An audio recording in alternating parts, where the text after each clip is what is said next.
The other thing you might do to go to the right, if you press Ctrl down and you press right arrow, you see you just go to a screen to the right. So I've got Control button pressed down, I'm just using the arrow keys. So this is also quite useful, and it's sort of the equivalent of doing page up and page down, but for columns. Now another trick that I've worked out is when I do big spreadsheets like this, I personally leave this top row blank and I leave this first column blank. So my name's Keith, so supposing this is me and I want to find a quick way to get to my name, so I just put a number in there, so there's something in that column. Now if I do end up and I want to get to Keith, all I do is I press end down and there I am, Keith.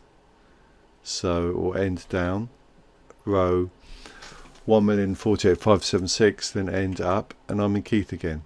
So that's a good tip to navigate around. And of course you can do the same thing with columns. Supposing I've got something in X, supposing I'm particularly interested in this column, August 2018, I do end right, end left, and then so I can get from end right. Suppose I want to get to the Keith row in a couple of clicks, so I do end left and then end down and then I'm there. So you can just navigate around massive spreadsheets really quickly by using the end function and tricks like this.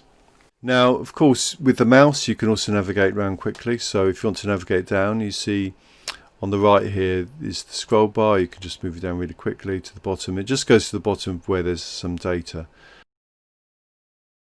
or there's a similar thing to get from left to right. There. And then you can also press home at any point and that goes home.